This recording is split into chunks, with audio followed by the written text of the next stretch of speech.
tayo ka mga Diyos, ito yung kami, mga po tayo ito yung last lesson, systematic theology about the Holy Spirit. And tawatin mi, mga po Diyos, Santo ng Espiritu mo, lain din ng kandwa ka kami, hindi din panag-adal mi, kanda kami iti wala ko wapo Diyos na mag-awat, kita mi, hindi kung maadal mi pa yung wapo Diyos, nagigiti pagkatakgaran mi yung wapo. Lord, sa tumulong ka na kami, wala pa yung papagsat mi yung wapo Diyos. Pagdihon kong, Purino, Hallelujah, wapo. Ang wapo Diyos, palitan ng panagalan ng dawating kararag mi. Amen. So, madaydayaw ni Apo Dios. So, yung miti ko, nagtutungtong dito yan, regarding dito lesson tayo, it would be challenging kanya tayo, nagsipod ta dito, author tayo is from the Baptist background. And of course, he will be talking in the Baptist perspective. Pero I think it is okay to check also itong mga perspective natin kasi even me sometimes there are things na I throw questions. Pero pag nagbabato ako ng question, inisip ako kasi nangyari hindi kwan ba? Parang pag itinatanong mo pag hindi ka maingat sa pagtatanong or pinagtatanungan mo parang tagilid data si Pastor Brian liberal to parang ganon. But actually I've been wrestling with questions kasi may mga practices tayo na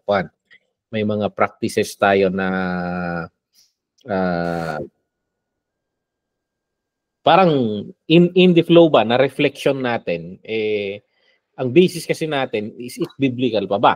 So ayan. And ang topic natin ngayon the works of the Holy Spirit.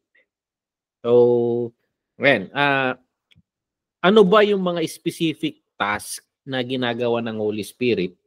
So this will be a challenge perspective sa atin and we should not take it as an attack but we should take it as a test. Kung matimbang ba yung mga practices natin. May or pamahiin rin lang. Kasi we criticize itong mga mysticism, mga manawag, yung mga faith healers. And sinasabi natin na mga pamahiin. Pero baka naman yung pananaw natin pamahiin rin. Baka naman wala ring talagang biblical basis. Parang ganon. And actually, inumpisahan natin tong usapang ito last meeting. May mga pinag-uusapan tayo tungkol sa mga nakikita nating practices and ayun, may mga pagninilay-nilay na tayo. So titingnan natin, pag-aaralan natin itong works of the Holy Spirit. And we talk about this with an open mind ba? Tingnan natin kung paano natin i-discuss ito. So ayan.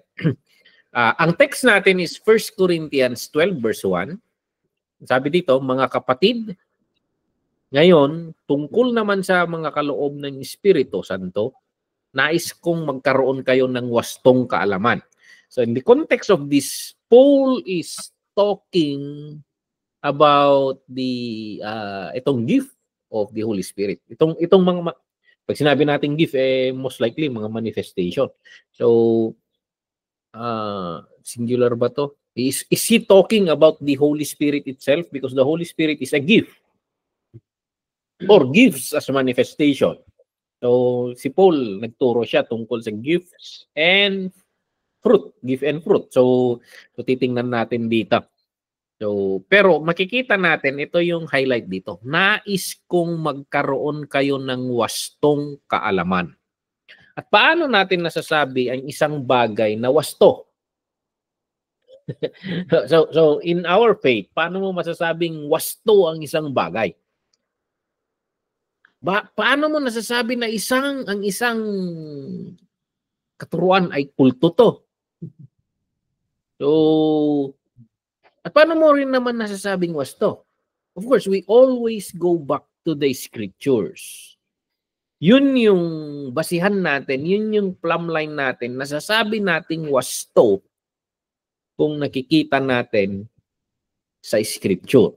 So praise God, kasi dito sa context na ito, nagturo si Paul regarding the Holy Spirit. So maybe si Paul nami-misinterpret na lumilihis siya during that time. So kaya kailangan niyang sabihin na I speak in tongues more than you all to warrant himself. Kasi yung ways of speaking in tongues nila, ang gugulo na nila sa church. Ang gugulo na nila. So, I think, of course, there are two kinds of speaking in tongues na naman, and we will not be talking about that, or we will be talking about that later. But punta muna tayo dito sa lesson natin. Ang key idea na pag-aaralan natin kumikilos ang banal na espiritu at patuloy natin siyang nararanasan. Dulot niya ay kalakasan, kapayapaan, at karunungan, kaya marapat lang natin siyang pasalamatan. So sa author natin dito, sa teacher natin, si Pastor Gerald Sardinia, ito yung perspective niya, yung roles ng Holy Spirit, kumikilos ang banal na Holy Spirit, nagbibigay siya ng kalakasan, nagbibigay ng kapayapaan, karunungan. So, yun yung mga ibang perspective, pero di-discuss natin later. So, ayan, opening question.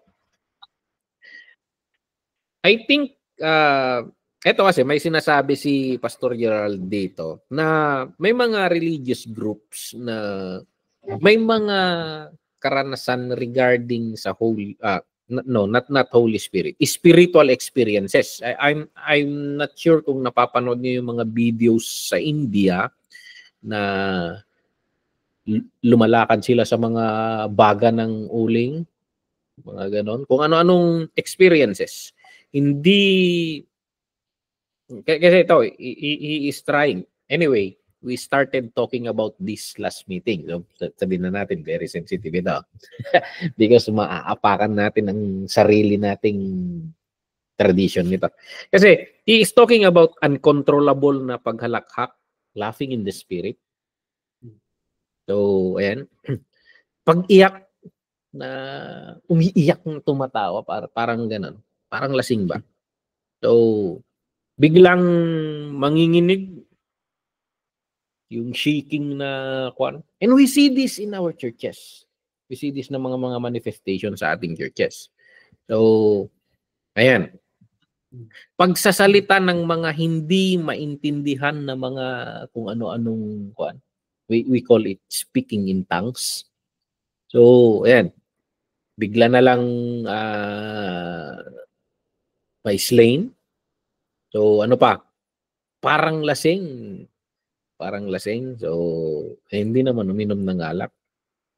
Mga yung, sabi natin, nakakaranas ng hallucinations, trance, mga ganon, na nawawalan ng malay. So, yung practice na yon, I don't know if intentional si Pastor Gerald sa pagdi-describe. Kasi kung hindi mo makikita sa dulo ng tinutukoy niya, ang papasok sa isip mo, Pentecostalism eh. Pero actually, ang tinutukoy niya, Hinduism. Hinduism. So yung manifestation na tinutukoy niya na nakikita natin sa church, manifestation sa Hinduism yun. So anong sinasabi natin dito? Yung nakikita natin sa church, Hinduismo yun. So, I don't think naman na ganon. Kasi tingnan natin dito in this perspective. Satan is a very good copycat. Parang he counterfeits everything.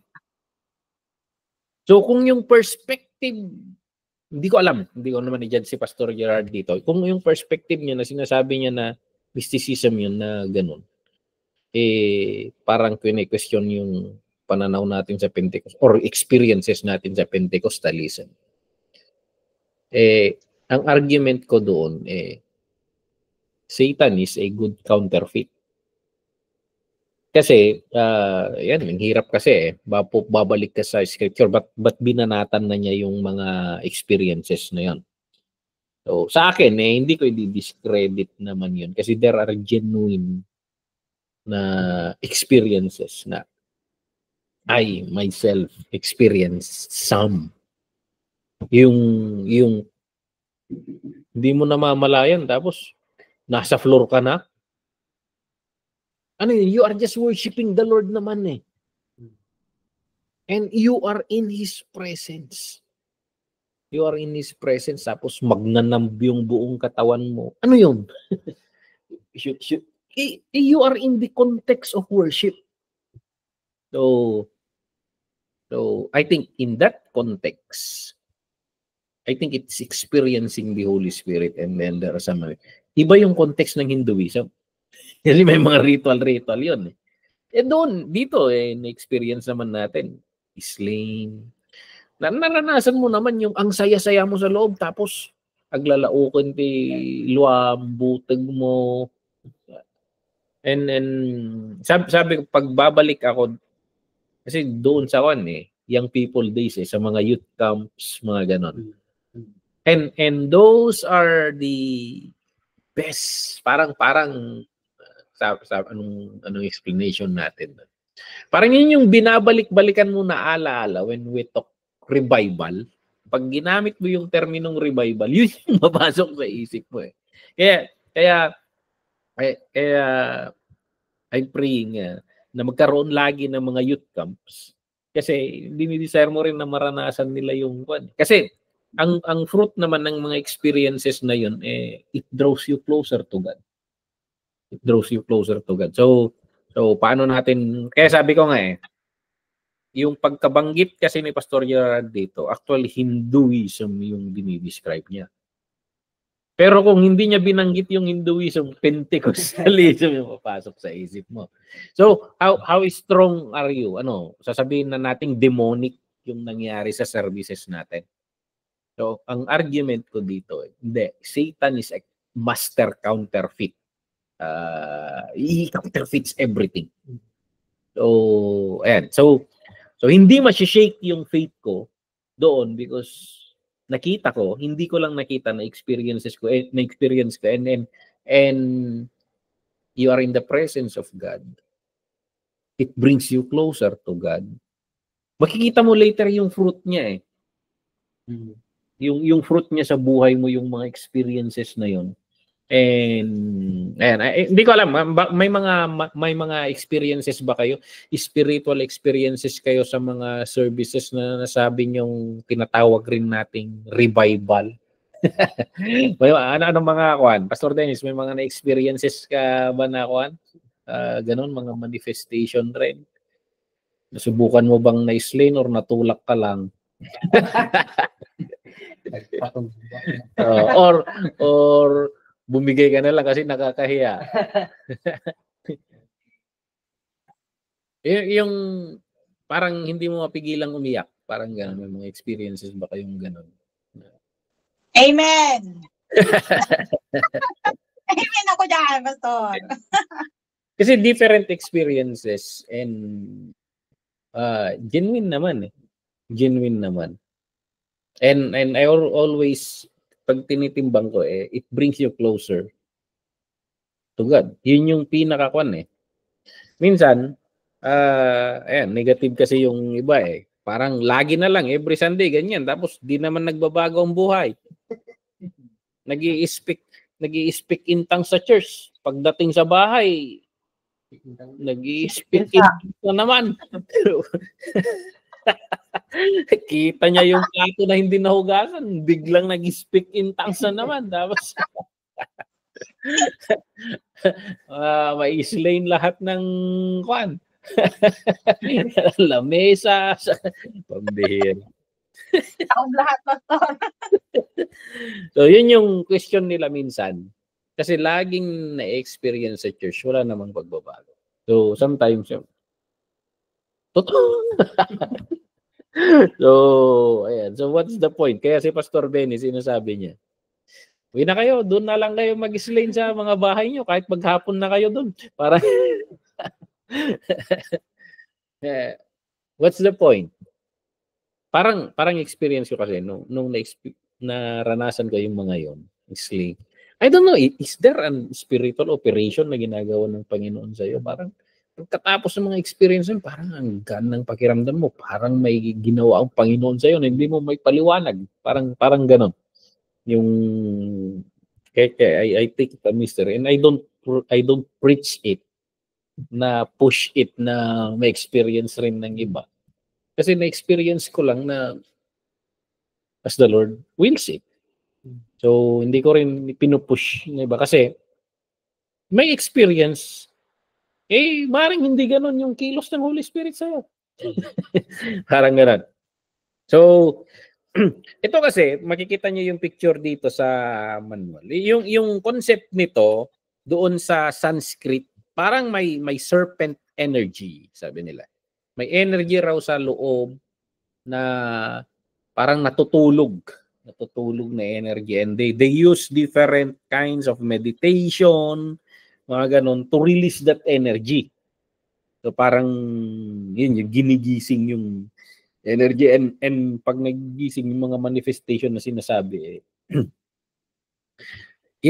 nabanggit ko ba dito nun? Yung kaibaan ng meditation sa kanila saka meditation sa atin. Ang meditation kasi dito, they empty their mind. Blinablanko lang nila yung sarili nila. Pag nagme-meditate sila, parang wala lang, lumulutang sa kawalan. Parang gano'n. Emptying the self. Ang meditation sa atin, pinupuno mo yung sarili mo ng mga salita ng Panginoon, mga aral tungkol sa Kanya, you meditate of His goodness, gano'n. Iba sa atin Pero, delikado talaga rito. You meditate na you blank yourself. Makapasukin ka ng kung ano yan. So, ayan. So, very similar kasi yung experiences ng Hindus na experience natin. Pero sabi ko nga hindi ko alam kung naranasan ni Pastor Gerard. Hindi ko alam kung naranasan niya. But as someone who experienced it, ang ganda ng pakiramdam it brings you closer to God, parang it comforts you, it lifts you up. Ang gaan ng pakiramdam, ang saya. So parang gano'n. It parang it's a taste of heaven. Parang gano'n. Parang anyway, sinabi naman sa Bible na the Holy Spirit is the down payment. Actually, you can experience the goodness of the presence of God through the Holy Spirit. Okay? So, ang sinasabi kasi dito, so naghahanap tayo ng experience, mga tangible at visible na manifestation ng Panginoon or naggagaroon na ng mga spiritual adventure. At ang problema, yung mga experiences na yun ang ginagawang basihan ng doktrina. So we don't, even as Pentecostals, we don't base our doctrine sa experience. So kung anong nakikita natin sa scripture, it will guide our experience. So yan yung kwan.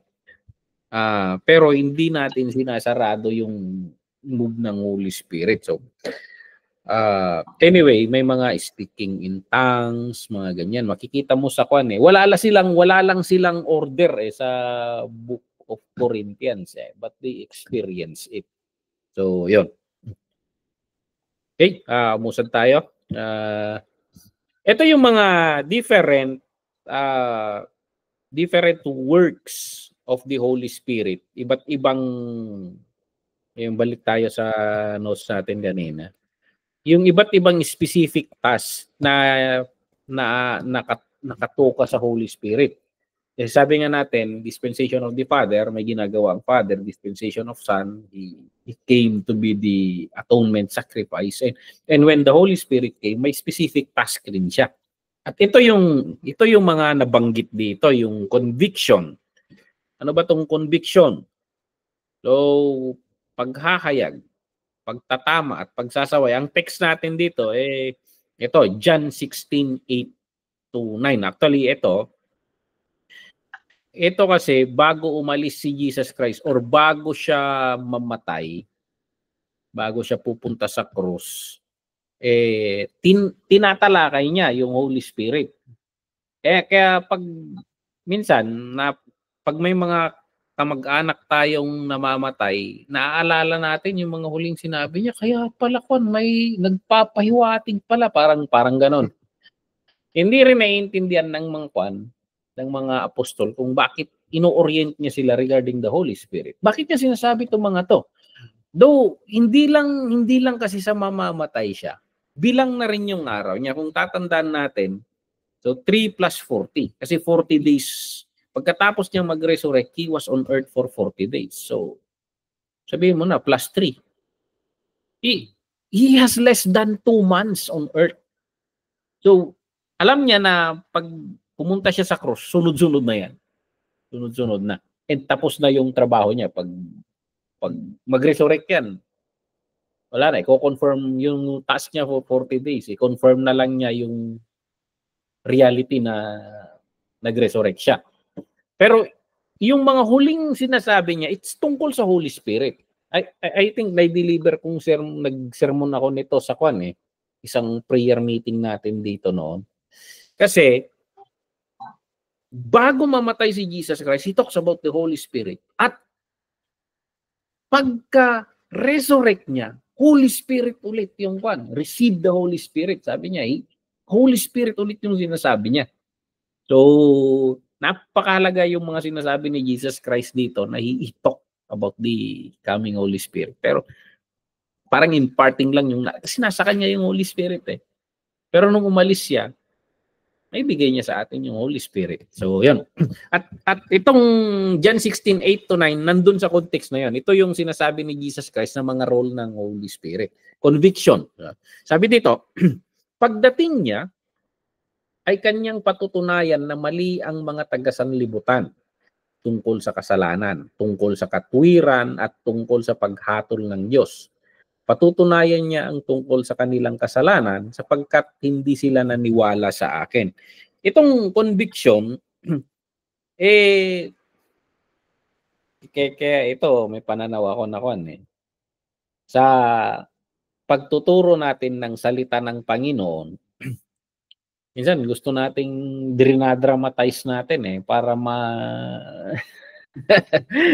parang malaro mo yung emotion ng tao. Pero actually, yung Holy Spirit, I think gagamitin kong illustration dito yung nung may missions conference tayo diyan sa Hong Kong. Kasi sabi nung ate na pumunta doon, 'di ba nung service natin the Lord is leading Pastora Imelda na someone in the congregation needs the Lord. Someone in the congregation needs the Lord. Sa akin, natapos na akong nagturo, hindi na i-reveal sa akin yun Pero na-i-reveal kay Pastora, kaya nung kinuha niya yung microphone, nandun yung Pero pagkatapos nung kasi tinatanggap natin sa Panginoon yung kapatid, nag-uusap kami pagkatapos Yung sinasabi niya sa akin, alam mo Pastor, nung nagtuturo ka, nahirap akong unawain, sabi niya, kasi ang dami mong Ilocano, ang lalalim ng Ilocano mo, sabi niya. So parang, pero sa puso ko, parang nauunawaan ko, pero yung utak ko, hindi ko parang ganun. And I think, yun yung conviction. Humihipo na ang Panginoon sa kanya. Kaya nga, sinasabi ko, kahit hindi ako maunawaan ng kapatid, nandun yung Holy Spirit na nandun yung Holy Spirit na humihipo sa kanya. Alam niya na kamay ng Panginoon yung kumikilos doon. And tamang-tama, parang sermon illustration yun So we are talking about the salvation, kaya nagbubunyi ang kalangitan. So, ayun, actually, grabing experience yun sa akin. Para sa akin, grabing experience yun na parang nagrema sa akin yung kakatapos kong tinuro yung tungkol sa pagbubunyi ng bakit magbubunyi? Kasi the wisdom of God, sabi. Paano ililigtas ng Panginoon? Meron akong ginawang sermon noon na hindi ko na na-deliver. Hindi ko na na-deliver sa Hong Kong. Kasi yung last Sunday sana natin, yung afternoon ng Sunday, nag-meeting na kasi ang pastor pero I made a sermon regarding yung reflection ko sa buong pangyayari doon sa Hong Kong. Na parang napagdungtong, ito pinagdugtong ko yung kwento. Parang ang Panginoon biglang parang hinipo si Brother Fred na nakapagbitaw ng salita na sagutin na niya yung pasahe. Kinabahan kasi on that time na kailangan na yung pasahe, kailangan nang mag-book ng ticket, yun naman yung walang-wala siya. Pero sabi ko nga, hindi tungkol sa hindi tungkol sa kawalan o meron tayo. Yung kagustuhan nating magpagamit sa Panginoon. And may nakasobrang pera, may nakita siyang kasobrang pera sa bahay ng amo niya. Ito na yung sagot sa Pero the Lord is convicting him na bigay niya sa amo. So, binigay niya yung pera sa amo, nakita ko to, gano'n. Tapos, sabi naman ng amo niya, kinaumagahan, sinasabi ng Panginoon sa akin na ibalik ko tong perang to sa'yo. Parang in short, ganun yung, ang daming kwento na buo. And then, pagkatapos nun, nandun na tayo sa Hong Kong, may missions conference. Yung isang kapatid naman, yung taga Pangasinan na isa, parang nakasabay na lang atar nila yun sa train. Biyaya niya lang sa church. Nung patungo sila, nakita niya lang sa train, biyaya lang niya sa church. So parang bakit nagbubunyi ang mga anghel sa langit kung may maligtas na isang tao? Kasi ang meditation ko doon, yung talino ng Panginoon kung paano yung mga paraan niya para maligtas tong tao. Ano kaya ang gagawin niya para mag-respond to? Parang ganon. So parang, anong ginagawa niya? Bakit tinipo niya si Brother Fred? Parang, bakit? Nagkakasalub. Parang konektado ang lahat. Tapos, in the end, nagsisermon naman ako doon. And then, biglang si Pastora Imelda nagtanong, din nandun pala. Isipin mo yung parang connect the dots ba? Na laro. And yung reflection ko dun, kaya sila nagbubunyi kasi naa-amaze sila sa talino ng Diyos na to kung paano niya i-orchestrate ang bawat bagay para lang maligtas ang tao. So hindi simple yung kaligtasan. Yung paano yung talino niya kung paano niya pagkone-connectahin. Tingnan mo na lang si Jesus Christ. It took 4,000 years to work on that. So, ayan. Pero yung work of the Holy Spirit, yung Holy Spirit kasi yung on the spot sabi ko, kahit gaano kakagaling mag-preach, kung hindi hihipuin ng Panginoon yung puso ng tao, walang magre-respond yan. So parang yun yung pananaw ko. So it is a teamwork. Parang yung nangyari sa Hong Kong. I preach with all my might yung revelation na binigay ng Panginoon. And then ang Panginoon rin, ang Holy Spirit, may ginagawa rin siya. Parang, anong Ilocano, Tagalog ng conviction. May mga, anong Ilocano, Tagalog ng conviction? Ang conviction kasi, pugaw term to Convict kasi, criminal, parang ganun. So from Greek word kasi, parang sinasaway, sabi pinapatunayang mali, kasi from the word convict, ini-expose sa liwanag, itinatama, parang ganun. Parang nakikita mo yung sarili mo na kailangan ko ang Diyos, kailangan kong magpakumbaba sa Kanya. Ito, di ko lang pa nun, naiyak ako nun eh. Nung sumusunod yung kapatid sa prayer of salvation na nilib ni Pastora. Parang ang ganda ng... Kasi we are talking about missions dun eh. Sinampulan ng Panginoon sa loob ng church. parang ganun yung... So, ayan. Umabot ng kwan. Parang hindi ako makatulog sa gabing yun. Parang na-amaze ako sa ginagawa ng Panginoon. So, it's a great experience sa akin. But yun, conviction of the Holy Spirit. Eh, kaya wag natin, pag evangelism ang pinag-uusapan, huwag kong iangkla sa talino mong magpaliwanag. Kahit ang talino mo, kung hindi kikilos ang Holy Spirit. Kung makikita mo si Peter nga hindi pa tapos nagsalita eh. Nagsasalita pa lang. Pumasok na ang Holy Spirit.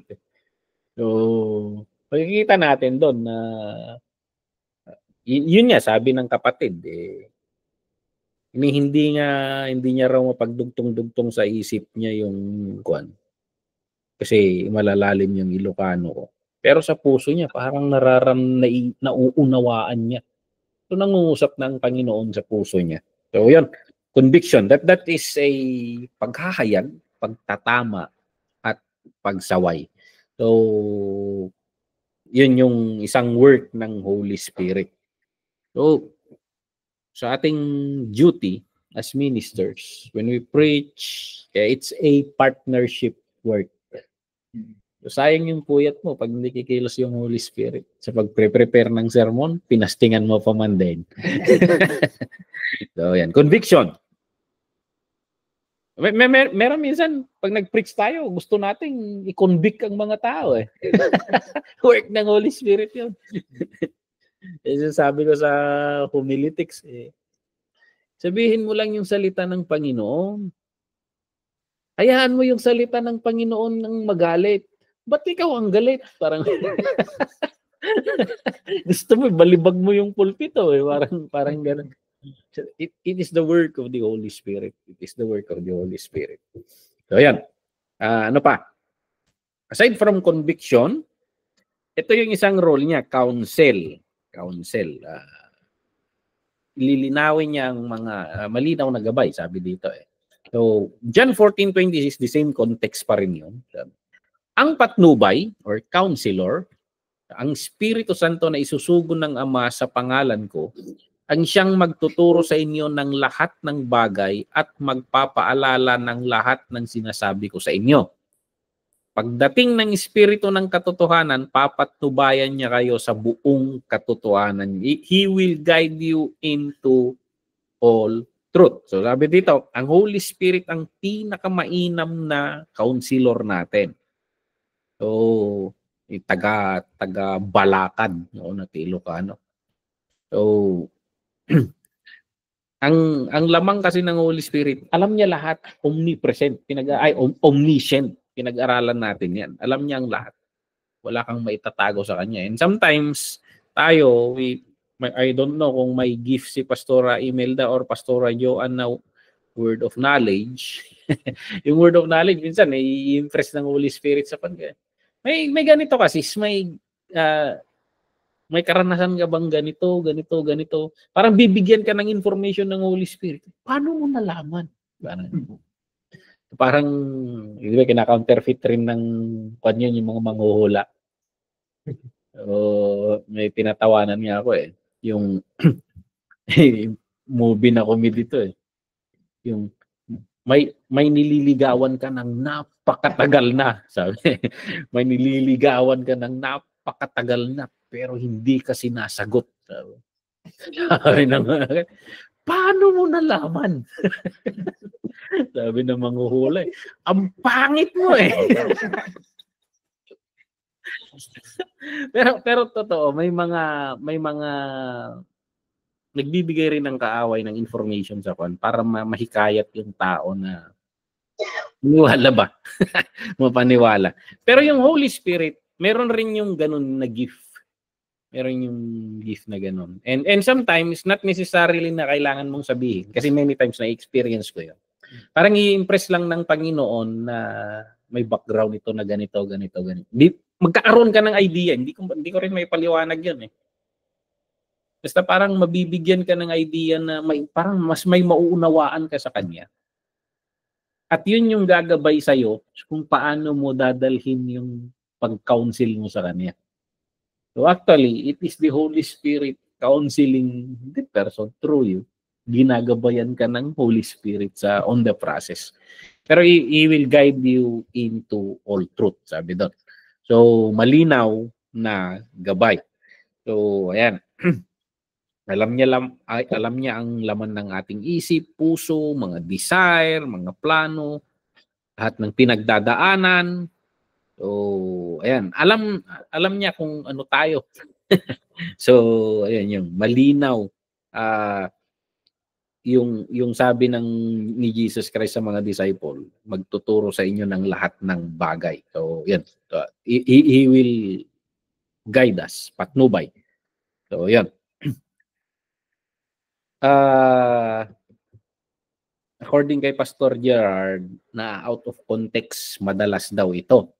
So, sinasabi raw ng ilan or ipinapalagay ng ilan na ipinangako ni Jesus na magiging super genius tayo. Or maalam sa lahat ng field of expertise, body of knowledge. So, ayan, hindi ganoon na magkakaroon ka ng kasi yung experience ko sa word of knowledge, ideas lang eh. Thoughts. Parang pagkasabi mo ng ganun, magtataka siya, ikaw hindi ka rin aware eh. May isang kapatid, parang na-experience niya ito isang beses kasi yung instruction raw ng evangelist, paglinyahin yung mga tao, and then, inassign silang mag-pray. Siyempre, wala rin karanasan. Pero nung parating raw yung isang babae sa harap niya, kasi tila yan, sabi niya, parang may nagsabi, or parang, hindi ko alam kung paano, parang may problema sila sa tatay niya. At hindi niya alam kung paano sabihin. Hindi niya alam kung sasabihin ba niya na kailangan mong patawarin ng tatay mo, ang hirap naman kasi nag-aalangan rin siya sa thoughts eh. Kasi first time niyang na-experience. So, pinag-usapan namin, how do we approach kasi walang training yan eh. Random na-experience natin yan. Kasi sabi ko sa kanya, I think, you throw it as a question. So, hindi ako sigurado dito pero may problema ba kayo sa tatay mo? Parang ganun, i-throw mo lang yung question. Kasi kung wala naman, okay kami. Okay. Anong gusto mo? Gusto mong pag-pray natin? Gusto mong pag-pray natin tatay mo? Parang ganun. I-throw mo lang yung idea. Kasi sinubukan niya raw sinabi na may something kayo ng tatay mo. Bigla na raw humagul-hugul yung bata. So, hindi na rin alam na paano ko nalaman yun. Parang, yun lang pala, parang point lang na yun yung move ng Holy Spirit na, ewan ko, may sinasabi na ang Holy Spirit sa puso niya, counsel, parang kinukonvict siya, kinakounsel siya ng Panginoon, nilalabanan niya, pagkabanggit ng kapatid yung na, may something ba kayo ng tatay mo? Breakdown. It's a confirmation sa kanya na gano'n. So yun yung sabi ko sa kanya, maybe you throw it as a question. You throw it as a question. Kasi minsan, parang sigurado tayo eh. Sabi ko nga, ang swerte ng mga nakakarinig sa Holy Spirit, audibly. Pero sa atin, we walk by faith. Parang gano'n. But the Holy Spirit will guide us. So, ayan. Yung guidance na sinasabi niya rito, He will guide you into all truth. And may isang point pa dito, yung sabi dito na pagdating ng Espiritu ng katotohanan, papatnubayan niya kayo sa buong katotohanan. So, and then may verse na tuloy yun eh. So sabi nun, magpapaalala ng lahat ng sinabi ko sa inyo. Kinoconnect niya sa lahat ng words ni Jesus Christ. Igagabay niya tayo sa mga teachings ni Jesus Christ. Okay? So counsel, and then, ayan, malinaw na gabay.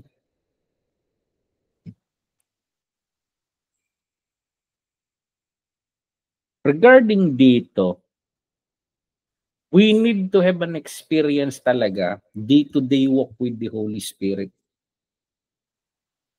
Kailangan mong kabisaduhin ang Holy Spirit. Hanggang sa hindi mo mapapansin pero gumagaling ka sa mas nauunawaan mo. 'Di ba may yung mga close niyong tao. Parang isang tingin lang naiintindihan mo na yung ibig niyang sabihin, parang ganoon. Or pahiwatig lang nakukuha mo na yung thoughts niya. Parang ganoon. I think in the Holy Spirit will be like that. He is a person and he is always with us. He is always guiding us. Kasi kahit sa paggawa ng sermon, nakukuhan ko to eh. Hanggang sa I just learn na, hindi, pag may pumasok na thought sa'yo, you just deliver it by faith. So, parang example ko nung Sunday, gumagawa ako ng sermon na pang Christmas program. Tapos, nung palapit na ng linggo, parang nararamdaman ko na He is guiding me to deliver that on Sunday. Hindi pa Christmas program. Pero nakukuha ko lang na parang pakiramdam ko, He wants me to deliver it. So parang ganun na bawat pakiramdam mo, you learn to obey yung mga leadings niya. And minsan magkakaroon ng confirmation yan. So, nung linggo, alam ko ba na yung praise and worship team namin puro Christmas songs rin ang inihanda nila. Hindi naman ako pumunta sa practice. So parang ganun ba na sa kanila rin, hindi rin nila alam na ginagabay ng Holy Spirit sila na. And yung points, magkakatugma lahat eh. Magkakatugma lahat yung so, thank you Lord. Parang ganun. I'm learning na dahan-dahan. Hindi ko sinasabi na expert na ako sa Holy Spirit, but we need to practice walking with the Holy Spirit at obserbahan natin kung paano siya kumikilos. Pag-aralan natin and sumabay tayo. Kaya yung sinasabi ni Paul na walk with the Holy Spirit. So, ayan. May mga experiences ba kayo regarding the Holy Spirit? Kasi hindi naman kasi audible na. Ikaw, Pastor Dennis, may mga experiences ka sa Holy Spirit. Paano mo nasasabi na nililid ka? Paano mo nasasabi na galing sa kanya yung idea or thoughts? Wala, yung experience ko naman, Sunday noon eh. Yung deliver kong yung the spot kasi, iniba ko yung iniba ko yung tema ng sermon. Pero patutungo rin doon. Pero mas parang simula pa lang dito ako sa compound, pang naliligo. Parang yung isang word lang na gano'n. Tapos doon sa church naman, pagtayo ko sa pulpit, yun na naman yung parang bumabalik-balik yung thoughts, parang gano'n. Bumabalik-balik yung thoughts. Kaya sinabi ko na lang sa congregation na i-time ko yung yung dineliver ko. And then after ng service, meron palang yung mag-ina. May parang merong may katulad din sa atin na mga minister na kasi yung kultura ng Ifugao kasi yung bugwa. Yun. Na parang pag daw, kaslangay nga no kinalim pa no dahil dyan kaslangay si Rick Monday ko pinapasok mo na yung ano ng kaaway parang ganon so parang yung kanila na yung ano ko nasi-shake yung faith nila doon sa mga ganon so ewan ko basta sinunod ko lang yung ano yung kan naman sinabi sa akin after ng service yung anak ng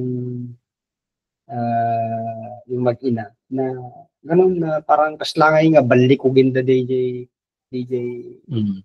fake da ngay nga ron di pa mumati da so nagte-thank you ako sa Lord dahil nung ini-explain ko yun ewan ko basta hindi ko maintindihan pero yun pala yung may dalawang tao pala na nangangailangan ng si Pastor Cons, may mga experience ka rin na ano?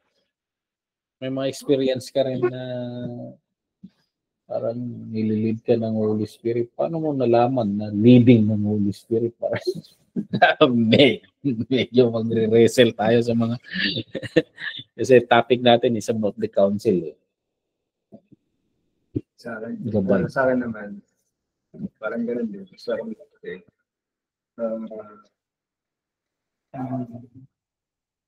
ganun kasi yung time na yung punto ko, apat siya. Pero nung andun na ako sa pulpit, isang punto lang yun.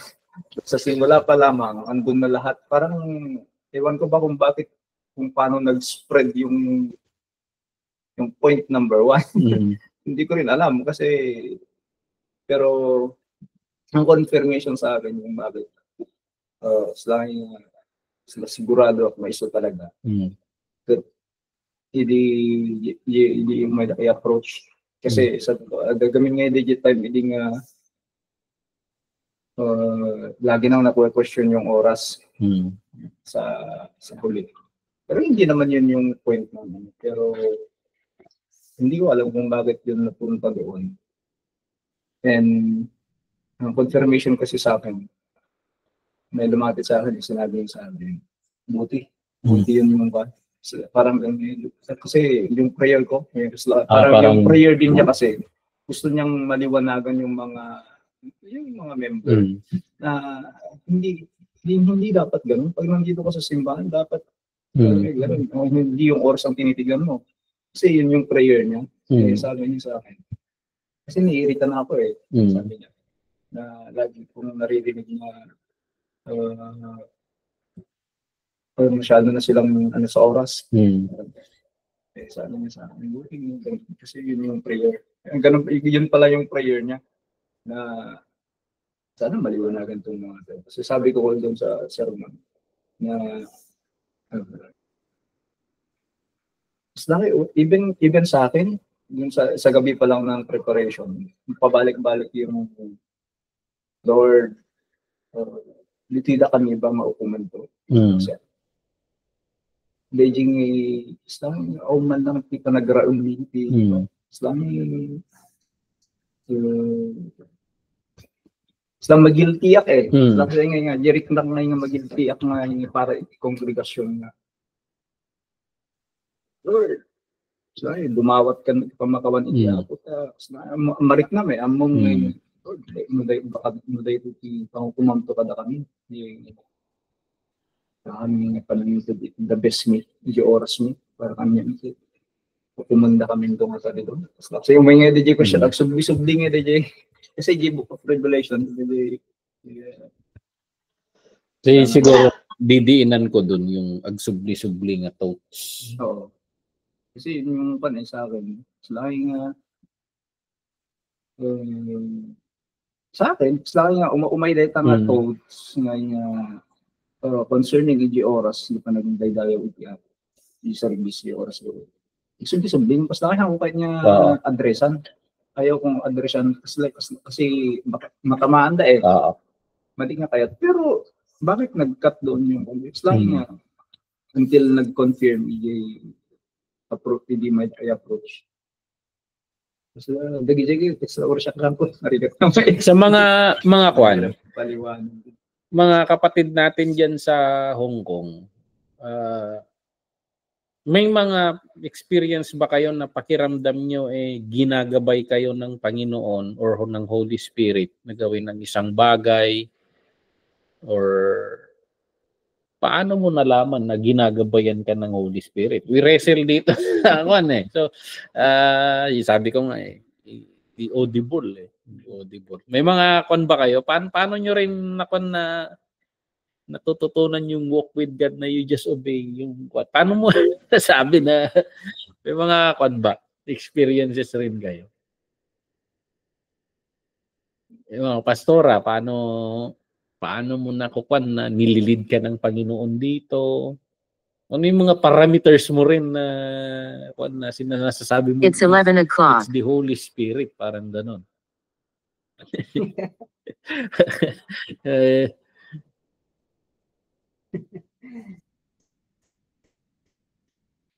Medyo we need to wrestle dito kasi hindi natin iniisip Hindi natin iniisip we need to learn the Holy Spirit.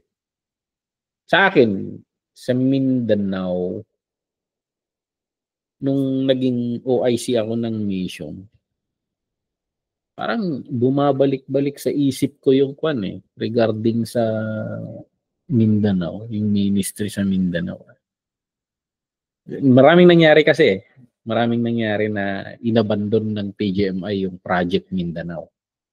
Kasi parang wala. Ganyan sila Parang ganon. Pero nung OIC ako, pabalik-balik yung thoughts. Pero kaya yung sabi ni Pastor Cons kanina, sometimes it is a thought na pabalik-balik. Sinasantabi ko parang hindi mo iniisip. Papasok sa'yo. Tapos, minsan, nagda-drive ka, tapos may nakita kang isang bagay, tapos babalik na naman yung thoughts na yon. Parang gano'n na, nag-usap ka ba sa akin, Lord? Parang gano'n, tinatanong. And yun, hanggang sa akin, ang experience ko gano'n, pabalik-balik na thoughts. Pero umabot yung punto na parang kabisado mo na kung siya yung tinanggag. Kasi, ang problema ko noon, hindi ko maklasify yung idea ko sa ka-idea niya. So parang gano'n yun, hanggang sa, I think makakabisado mo you can as you go on with Him. Even sa worship leading, Pastor, nasubukan mo bang magpalit ng lineup, magpalit ng song on the spot? Bakit mo pinalitan? Mga ganun ba? Yung mga times na talaga na gano'n, na parang nagawa mo na yung meron na yung song, pero parang yung sunod nakikinig ka rin sa message, or before, or mostly after ng message ganon, may naranasan akong ganon noon na patapos na yung message, biglang may parang mas yung song ngayon Kaya ang ginawa ko, kinat ko yung isang kasama. Ito yung kanta natin. So, yun. Okay naman yung mga na-prepare na. Pero parang may something na push sa'yo na choose this one. Parang gano'n. So, ayan. May verse sa Bakwan ginamit ko nung na this is the way, walk in it. Isaiah ata yun. So, it's about the Holy Spirit. So actually, nung panahon ng mga apostol, hindi naman marunong agad itong mga apostol Actually, kung pag-aaralan mo parang kung observe mo, parang napapakamot na lang lagi si Jesus sa kanila Pero yung sabi ng Panginoon na He will guide you. He will give you the words. Imagine si Peter, laging sablay to Pero he got the inspiration. He got the inspiration and then expounded the word. Yung nangyari. Paano nalaman yung I think kung tutuusin natin doon, I think he got that inspiration. Yung isa na i-inspire siya to and he flows in that. And then 1,000 was saved.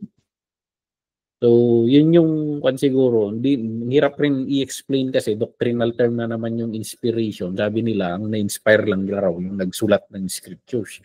It's a doctrinal term.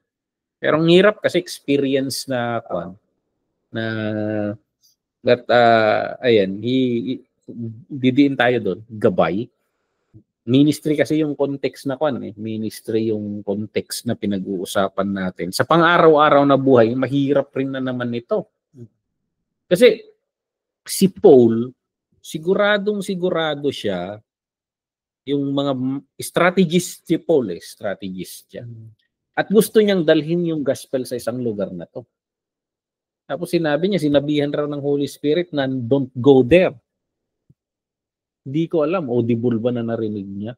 Pero alam niyang sinasabi ng Holy Spirit na don't go there. Tama naman yung inspiration ni Paul na, they need the gospel there. Pero specifically, sinasabi ng Holy Spirit na no. Hindi ko alam kung ano ang reasons ng Holy Spirit. Sa day-to-day life natin, I don't know, may mga experience tayo na biglang sigurado ka, tapos biglang parang may pumipigil sa'yo, parang ganon. So, ayan, may the Holy Spirit always intervene in our life.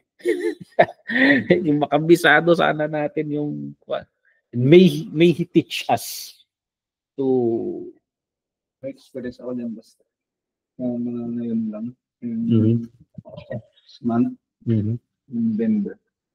Kasi nagpapahukay ako ng gripo. Noong una, parang okay lang naman. Kadang nakalnalatang siya. Rekrik na.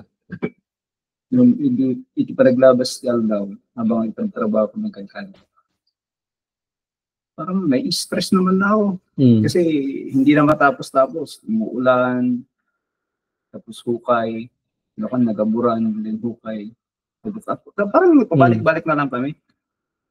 Basta ipapilit ko nga na namawal-balin, malpas. Kararag ko pa yan. Lord, tulungan na kami man yung mga lipas. Sabi ko malpas ko na itibitan na panahon. But then hindi jirit na kang ikot. Slangay na, stagner-nervyos na kamad. Stagner-nervyos na kamay nga, napagdati pa nung may stress tan. May stress ako yung panpanunutan Kasi iniisip ko na yung mga magagastos ko na yun. Pero kung dati magbagat i-apos, ito pa lang. Sardan yun. Until ngayon nga nag-decide ako nga, gusto baklasan niya, minita ko. Nagita poste tayo. Hindi na class na na yung ganda-ganda poste. Parang nagkimalma mo ito, nawala na yung stress, wala na kasi timal na yung panong focus na yung makita dito yung mga basehan yung may soy, digital na. Kasi no, natal na yung panong direct na. I think, may sama niya sa inagaldaan na Spirit Santo. Kasi hanap talaga uray panaturo ko, hindi na normal. Kasi madigirik na Yan siguro yung verse na tinutukoy sa Biblia, yung the peace that passeth all understanding. Yung hindi mo maipaliwanag na kapayapaan. Sabi. Kasi na-experience ko rin to sa dito, nung pandemic, halos kami yung pinakaunang nagbakuna daming chismis nun na binakunaan, nagpuripaspas na tayo. Yun yung nag-a-announce sila, merong bakuna.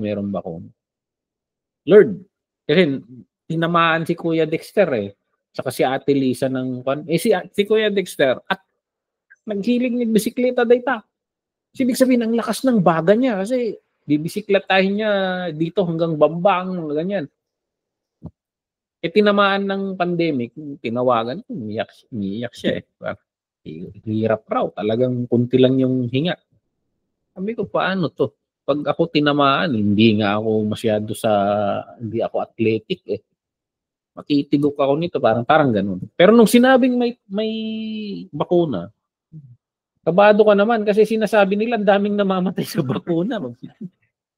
Pero nung sinabing may bakuna, I've been praying. I've been researching. Tapos nanalangin ako. Lord, ang nasa isip ko lang naman the idea of to prolong life. Pag hindi ako magbabakuna at tinamaan ako nito, experimental rin lang yung ano yung gamot na ivermectin ba? Experimental rin yun eh. Pero yung hapon na yun, parang biglang nagkaroon ng peace sa loob ko talaga. Biglang nagkaroon ng peace na hindi ko mo yung parang I took that as an okay from the Lord. Kinabukasan, nag-take ako ng bakuna. Anak ko nagkuripas-pas. So parang ganun. Yung isang parameter rin siguro yung kung yung Holy Spirit siguro may bagay na hindi siya will, gagambalain, ibabagabag ka niya eh. Pero pag naka-align ka sa kanya, ibibigay niya yung kapayapaan. Isa rin siguro yun na kapayapaan ng isip. So yun siguro isa rin na parameter natin. Pero kakabisaduhin natin kasi we need to learn as we walk with the Holy Spirit, yung awareness natin. But gagabay sa atin. Okay? May mga tanong? May mga tanong ba or nasusundan niyo ba yung pinag-uusapan namin dito? Amen, Pastor. Sabi kasi ni Pastor Roger. Amen, Pastor. Nasusundan. Malinaw na gabay. Sometimes, malinaw ba? Amen. Naranasan ko din yan, Pastor. Nung papunta ko ng church, nung una ko pa lang, yung pangalawang attend ko pa lang sa church. Tapos, nung pababa na ako sa MTR, nag-message yung kaibigan ko, sabi niya, merong birthday dito sa Central, sabi niya. Punta ka dito may kainan, may inuman ko na. Pero punta na ako ng church. Pero ko pa lang yun, pangalawang beses ko pa lang napupunta sa church. Tapos pagkalabas ko ng MTR is church na. Ngayon, nagdadalawang isip ako kung tutuloy ako ng church or pupunta ako doon. Hindi talaga ako mapakali, Pastor, nung papasok na ako sa MTR pupunta ng Central. Hindi talaga ako mapakali. Ang sakit ng puso ko. Tapos sabi ko, pupunta na lang ako sa church ko na.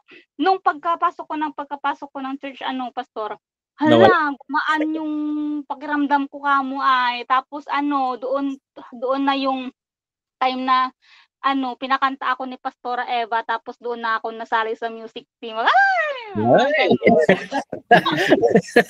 Praise God. Kita mo, Pastor, mga ganon, di ba? Pag kung hindi ako nakinig sa Holy Spirit, na talaga, nandun ako sa inuman talaga. Hindi, kumakanta ka pa rin sa inuman eh. Oo, pero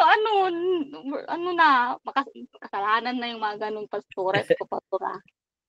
So, yan. Sa Romans 8:14, thank you sa sharing ni Sister Rod. Praise God, kala ko pa mga pastors lang nakaka-experience. At least may input tayo sa isa na kwan. Pero sabi dito, Romans 8:14, ang lahat ng tinapatnubayan ng Espiritu ng Diyos ay mga anak ng Diyos. Sabi dito. So, yung Holy Spirit, yung according kay Pastor Gerald, sabi, supernatural na gabay, illuminating work of the Holy Spirit. So,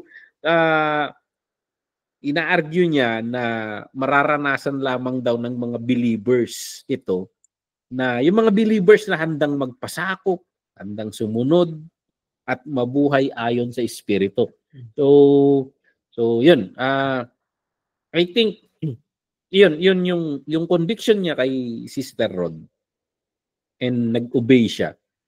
May mga kino-convict rin ng Panginoon na hindi nag-o-obey. Kino-convict ng Holy Spirit na hindi nag-o-obey. Ginagabayan pero hindi nag-o-obey. Parang ilang ulit. Tapos later hindi nagagabay yan. Hindi na magpaparamdam. Parang ganun. May kwento yung testimony ng isang pastor dito nun. Parang ang taas kasi ng loto nun eh. Yung bola sila ng bola, walang nakakakuha. Naiisip niya raw, Grabe ang ministry nito. Wag tumama ba? Pero sabi niya, noong palapit raw siya sa loto yung tayaan, parang kinakabahan siya. Kabado raw siya. Parang hindi siya mapakali. Kabadong-kabado na hindi niya may paliwanag. Pero nagtuloy pa rin. Nagtuloy pa rin. Tinistimony niya dito. Tapos, noong hindi tumama. Nagko na naman, meron na naman 'yon. Tapos paulit-ulit raw. Tapos umabot raw sa punto na wala na. Hindi na siya kinakabahan. Tapos umabot sa punto na ang hirap niyang gumawa ng sermon samantalang dati raw natatambakan siya ng mga sermon na hindi niya sa dami ng mga revelation ang dali niyang gumawa. Umabot raw sa punto na hindi siya makabuo ng sermon. Tapos kwan raw nagsisi raw talaga sa Panginoon. So parang with that story, yung siguro doon papasok yung sinasabi natin na do not grieve the Holy Spirit. May mga conviction siya. May free will ka pinagpapapilit mo pa rin yung gusto mo hindi ko alam kay Pastor Cons pag tinuloy niya pa rin naghuhukay doon. Kung tinutuloy niya, kung baka darating yung araw na wala na siyang kakaba-kaba. Parang ganun ba yung kwan na kaya yung sensitivity natin na pag naramdaman mo yung guidance and conviction of the Holy Spirit, yung kwan natin na ikaw ba to Lord? And then you obey. You obey. So praise God, tuloy-tuloy na kay Sister Rod hanggang sa magiging pastora na rin. Praise God. Lord, ayoko. Lord! Ay, so, ayan. And then, sige, bibilisan natin. But anyway, ayun yung point natin. Isang trabaho niya is conviction, and then counsel. And then itong pangatlo, company, kasama, kaagapay. Yung verse dito, dadalangin ako sa Ama upang kayo'y bigyan niya ng isa pang patnubay na magiging kasama ninyo magpakailanman. So yun yung problem minsan ng Christians na the Holy Spirit is always with us but we are not aware of His presence. Or hindi tayo, parang hindi natin inoobserbahan niya. Kilos niya, mga conviction niya. Pero I think if we will be intentional na talking with Him, praying to Him, asking His lead, parang ganon, matututunan natin yan na until makukuha natin yung walking with Him na sabi ni Paul. So, ayan, company, kasama, kaagapay. So, yan yung binigay ng Panginoon. Kaya, hindi ka malulungkot, hindi ka malulumbay. The Holy Spirit is always with you. So, ayan. And, ang mga bagay na ito, mararanasan lang, lubos na mararanasan lang ng mga taong na-regenerate, baptize, pinananahanan ng Holy Spirit, selyado, puno ng Holy Spirit. So, ayan, pag-aaralan natin yung mga term na, ayun, magkakaibang term na yon, mga prerequisite sa constant company ng Holy Spirit. So, constant na, kasi maraming Kristiyano na parang wala naman yung Holy Spirit. Pero pag-aaralan natin dito na, I think, kung aware tayo dito, titindi yung awareness natin sa presence niya. I-reveal niya at i-reveal yung presensya niya sa atin. And lumilinaw yung mga paggabay niya, conviction niya sa atin. So ito yung mga verse and thoughts dito na sabi ni Pastor Gerard, regeneration. So sabi dito, hindi ka pwedeng maging anak ng Diyos at maging bahagi ng kaharian ng Diyos kung hindi ka mariregenerate. So, ayan, yung pagkilos ng Holy Spirit, binibigyan niya ng buhay yung isang spiritually dead na tao. Ginagawa siyang bagong, ito yung tinatawag nating born again experience. So, sinasamahan ng Panginoon yung born again. So, parang ganun, you need to be born again. Regenerate. So, yun yung term niya rito. So, sa Titus, sabi, tayo iniligtas niya sa pamamagitan ng Espiritu Santo na naghuhugas sa atin upang tayo ipanganak na muli at magkaroon ng bagong buhay. So, ayan, the Holy Spirit regenerates us. So, ayan. So, tingnan mo yung work ng Holy Spirit. It's a born again process natin. Actually, sinabi ni Jesus Christ yan sa John chapter 3. Yung sinatawag niyang ang hangin patungo dito, alam mo kung kuan, he's talking about the Holy Spirit. He's talking about the Holy Spirit. So, alam mo yung taong na born again. Tapos, alam mo rin yung na born against. So, ayan. Baptism. So, eto, medyo magkaiba yung explanation ni Pastor Gerard saka yung explanation nating Pentecostal. Yung baptism of the Holy Spirit. Kasi iba't ibang opinion talaga dito, yung iba't iba, Pentecostalism, Baptist, iba-iba. Pero itong baptism of the Holy Spirit, ang ibig sabihin ng baptism, pagkababad. Yung Pentecostalism kasi, in-explain natin na tawag nila, with the initial physical evidence of speaking in tongues. Subukan mo yung Subukan mo yung isang tao, ilublob mo sa tubig. Hawakan mo yung ulo niya, huwag mong pakawalan, magbababol diyan sa loob. Baptism is immersed. You are immersed in the Holy Spirit.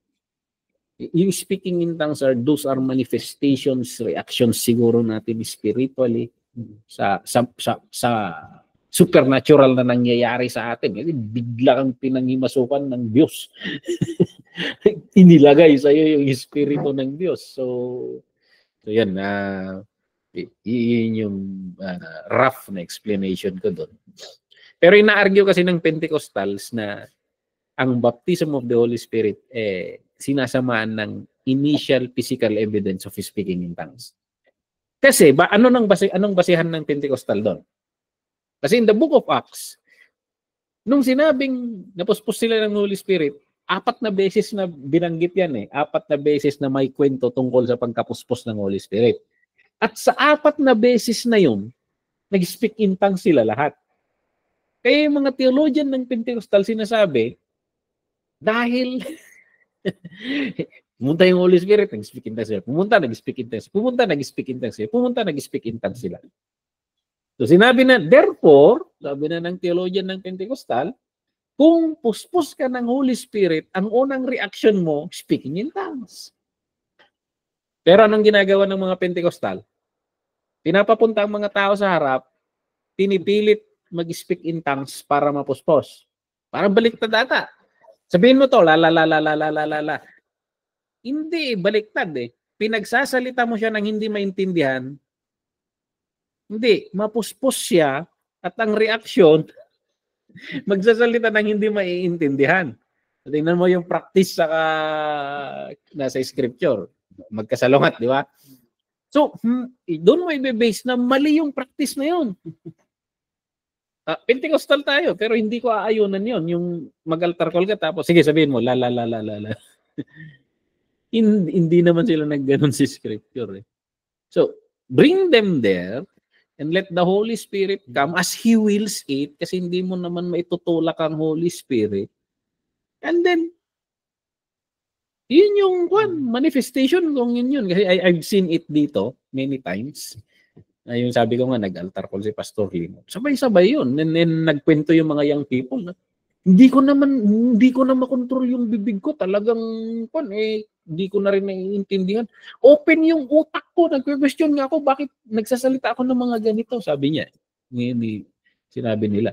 So it's yung nabasa natin sa Book of Acts, nakikita natin na experience. Pero, Parang baliktad na pilitin mong magsalita ng iba para po baliktad 'yon. So, we pray na sabi ko nga pag nagpe-preach ako, okay lang na-interruptin ako ng Holy Spirit. Gusto ko ngayon yung nagpe-preach ka tapos may mga biglang mababaptize ng Holy Spirit. The Holy Spirit can do it kasi ginawa niya doon kay Cornelius sa household ni Cornelius. So, ayun yun. He can do it. So, the Holy Spirit is Lord. So, He can baptize. So, I'll go with the explanation of Pentecostals. Kasi may basihan naman tayo. Kasi 4 na kwento, baptize pumunta yung Holy Spirit, nag-speak in tongues sila, 4 na kwento. Kaya sabi ng theologian ng Kwan, hindi lang nagkwekwento si Luke dito. Idini-describe niya at sinasabi niya sa paulit-ulit na pagsabi niya na ganito. Yan yung Kwan. So, speaking in tongues. So, yan yung Kwan niya. So maraming kukontra doon, i-defend nila na nabaptize ba ako or the Holy Spirit is in us. Natanggap natin. I think iba yung sinasabi niya na yung baptize na yung lublub talaga. Talagang baka nakababad ka sa Holy Spirit pero hindi nakalublob yung ulo mo. Subukan mo yung ilublob. Mag-speak in tongues sa loob ng tubig yan pag hindi na makahinga.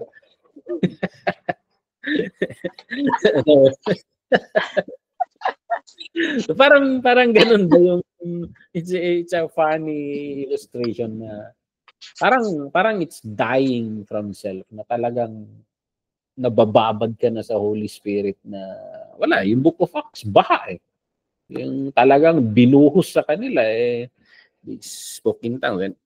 At ito katang isip na paliwanag ko. Hindi ko sinasabing ko pero literal meaning ng baptism immerse. So hindi ko alam kasi tongues. Meron rin sa Old Testament to 'Di ba yung sabi ng Panginoon, pumili ka ng mga leader ng mga ganito. And then kukunin ko yung espiritu kong nilagay ko sa iyo, tapos i-distribute ko sa kanila, tapos nag-i-speak in tongues sila. Tapos may nadamay pa sa kampo na 2. Sabi ni Joshua, kaya mo ba nga pasardangan mi dagijay? Nagungot ni Moses, tarigagay ko nga amin. Gusto ko nga lahat So parang nakita mo na sa book o sa Pentateuch na ginawa na ng Panginoon doon. Hanapin niyo 'yon, yung kwentong 'yon. Pag nilagay ng Panginoon yung Holy Spirit niya, may reaction na ganun. I don't know, they can contain the Holy Spirit. So parang ganun. And then indwelling, iba yung baptism pagkalublob. Saka yung indwelling, yung pamamalagi, yung nananahan ka, nananahan yung Holy Spirit sa isang mananampalataya. So nababago, napupuspos, tapos pinananahanan. Tama ba yung Tagalog ko? Nananahan Holy Spirit sa kanya. So sa atin, hindi visitor ang Holy Spirit. Sa Corinthians, ginamit sa Corinthians Ang dami nilang sablay sa Corinthians. Mga makakasalanang Kristiyano. Pero sinasabi ni Paul, hindi niyo ba alam na kayo ay templo ng Diyos? Nandun yung Holy Spirit. Hindi mo lang siya pinag-ahari sa buhay mo. Nananahan siya sa regenerated person. Is meant na paupuin natin sa trono. So, ayan, indwelling. So, yung Corinthians 6:19. And then, seal. Selyo. Ephesians chapter 1, verse 13 to 40. So, yung marka, parang selyo. No, nung una kasi, ginagamit tong illustration na ito na may sing-sing. Sabi niyo yung prodigal son, bakit binigyan siya ng sing-sing, robe, saka yung sapatos? Yung sing-sing, parang yun yung ATM nila noon. Parang may marka kasi, may selyo yung pan. Kung ano yung signature ng tatay mo, yung household of Dennis, yun sana. May selyo yun. May marka yung sing-sing na sa kanya lang. Pag binigyan ka ng kopya ng tatay mo noong selyo, pag pumunta ka sa tindahan sana ni Pastor Cons, kinuha mo lahat doon yung gusto mo. Wala ka namang pera. Hindi, markahan mo lang, lista nila doon. Iganon mo lang yung sing-sing ng tatay mo. Ibig sabihin, pwede nilang pupuntahan na sisingilin nila. Seal ni Juan nito. Seal ni of House of Dennis. Yun na. Panda to singiran diya. Ganon. Parang yung Holy Spirit is a seal sa atin. Ibig sabihin, pag minarkahan ka ng Panginoon, akin to, of the house of the Lord Jesus Christ. So, yung Holy Spirit, yun yung pinakasilyo. Kaya hindi pwede, maraming tao na binibersikulo nila Paano mo nalalaman na ligtas ka? Nagsasabi sila ng napakaraming bersikulo. Hindi mo mabibersikulo yan. Dapat alam mong nasa iyo yung Holy Spirit. Ramdam mo yung Holy Spirit. Ikaw ang makakapagsabi na ligtas ka. Dapat meron sa iyo yun. So makikita natin na yung Holy Spirit, ikaw, alam mo, nasa iyo Paano yun naman yung pastor? Paano niya alam? Ikaw, alam mo kasi ramdam mo. Akong pastor, kakabahan naman ako. Paano ko malalaman kung ligtas yung responsibilidad kita Ang pagkuan naman doon, yung fruits. Kasi pag nakikita ko ang mga fruits na lumalabas sa iyo, namumunga ka. Nasa kanya yung Holy Spirit. And yun yung sign rin na tinitingnan natin. Laging nagsisimba tapos pasama ng pasama. Iba ata ang silyo nito. Parang ganon. So, kaya tayong mga pastor, i-observe natin yung mga membro natin. Lumalapit sana sa karakter ni Kristo. Lumalabas at lumilitaw, lumilinaw sana yung mga karakter ng Holy Spirit. Love, joy, peace. Tapos, hanggang sa umabot sa punto na lahat na ng tao sa simbahan kalaban niya. Ay, iba na. So, sa atin, fruits dito sa labas. Pero ikaw mismo sana, alam mo kung nasa iyo yung Holy Spirit. Kasi yun yung pinanghahawakan natin sa salvation natin. You know. So, ayan. Kung hindi ka sigurado, panalangin mo, Lord, gusto kong makasigurado. Nandyan ka ba, Holy Spirit? May Pastor Thomas. Meron din kasi nag-ano yan tungkol dyan sa... Kasi nagbabase siya doon sa character. At siya kasi ang dami kasing mga interpretasyon na kapag hindi ka nag-speak in tongue, parang wala yung Holy Spirit sila. Ganun kasi yung, siyempre sila naririnig nila, napapanood din sila. At saka, even yung mga kapwa nila Kristiyano, sinasabihan din sila ng ganun. Pag hindi ka nag-speak in tongue. Kaya kung hindi rin ako nag-speak in tongue, parang ganun. Dumating yung punto na may isang matagal ng sabihin na natin matagal na sa church, ito nag-speak in tongue. Pero sumablay ang buhay. Parang ganun. Sumablay ang buhay. Doon siya nagkaroon ng idea na ito ba talaga yung ito ba talaga yung punto ng buhay ng Kristiyano? Yung mag-speak in tongue. Parang ganun kasi yung ano niya Kaya nagtatanong din siya sa akin. Kaya sabi ko sa kanya, ikaw kung ano sinasabi ng salita ng Diyos. Parang ganun. Kung ano sinasabi ng Biblia tungkol dyan sa bagay na yan. Parang ganun.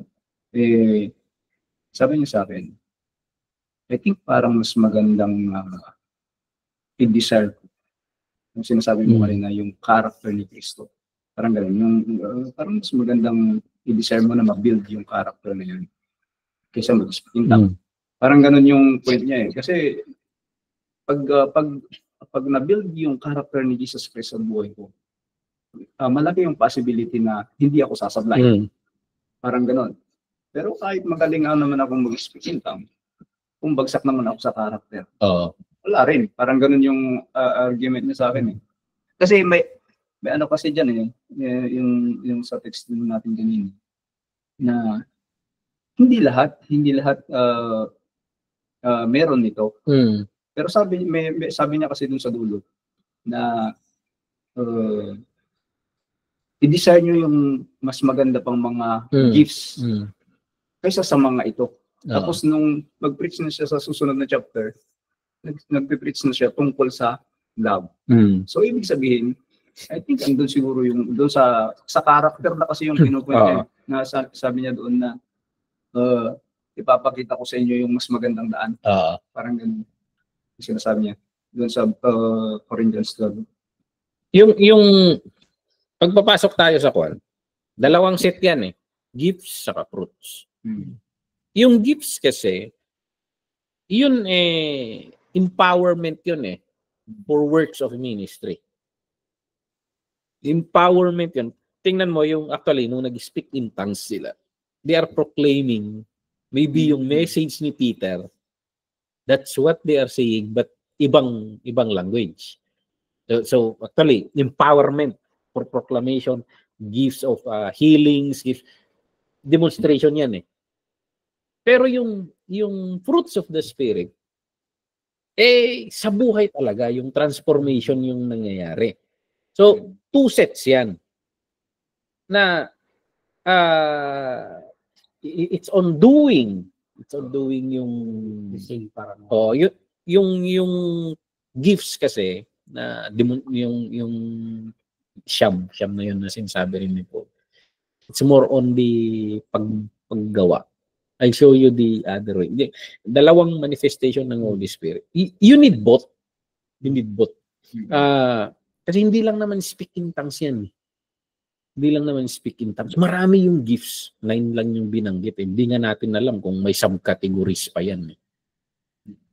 Pero yung fruits, lahat kailangang ipakita mo. Kasi actually, yung gifts, kayang i-counterfeit ng kaawayan.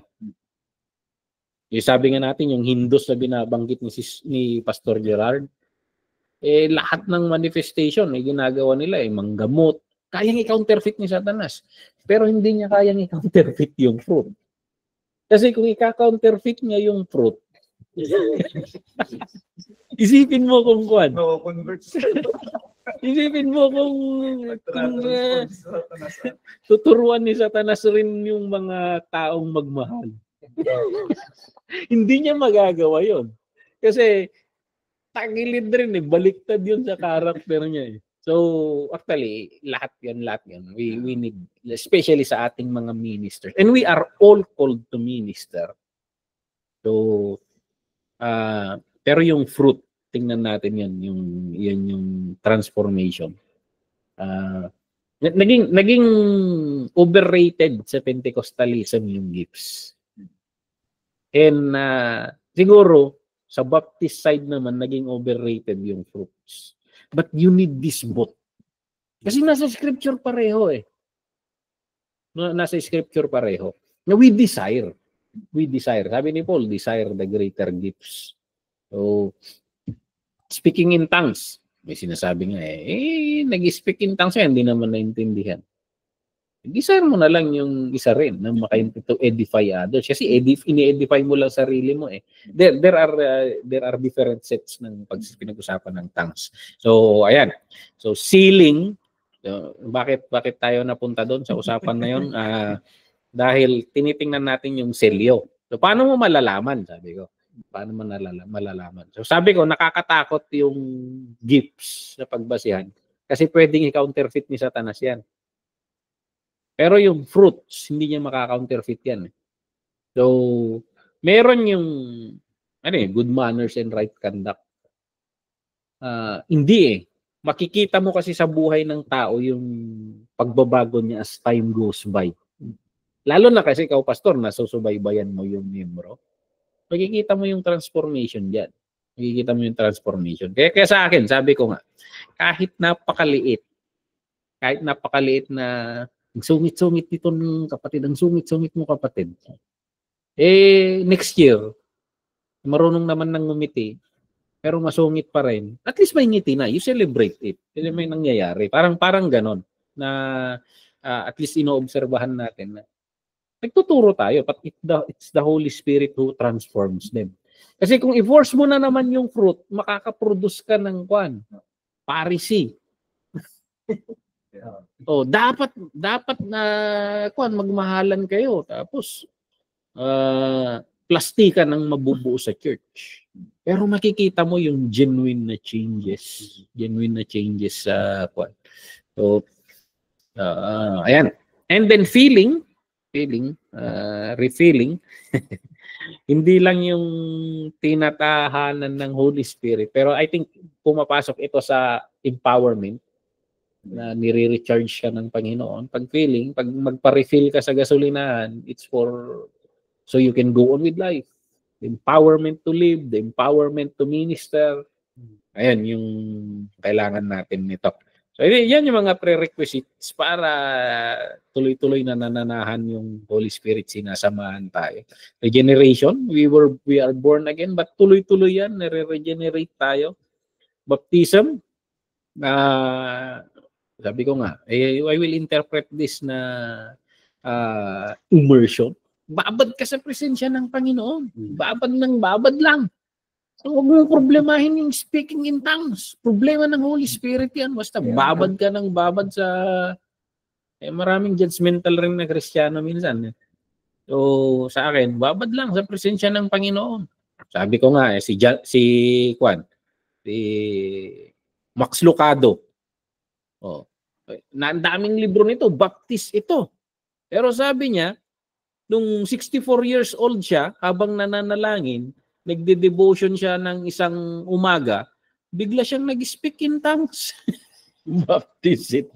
And sabi niya, he is now praying in tongues every day in his devotions. Baptist ito, si Max Lucado. So, in his 64 years old. So, experience na niya. So, sana si John MacArthur rin. So, praise God. Okay? And then, commission. Nagsusugo.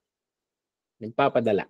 Ito yung Holy Spirit. So, pagkatapos nilang manalangin, yanig ang kanilang pagtitipunan, silang lahat ay napuspos ng Espiritu Santo at buong tapang na nangaral ng salita ng Diyos. So, pagsusugo at paghahayo. Kung titingnan mo yung kwento ni Paul saka ni Barnabas, it is the Holy Spirit who set them apart. So, set apart na nga. For example, si Sister Rodeline, set apart for worship team. So depende kung saan kanya ilalagay. So, ang alam lang natin kasi pastor. Pero may makikita ka sa loob ng church na ano intensya dito sa area to. Tuloy mo yan, kapatid. So, parang gano'n. May maraming iba't ibang ministry. So, ayan. But, siya yung nagsusugo at nag-ayo. Kahit magpadala tayo, kahit i-declare kita, kahit si Pastor Condring sana, kahit i-ordain ka namin, kahit buhusan ka namin ng isang latang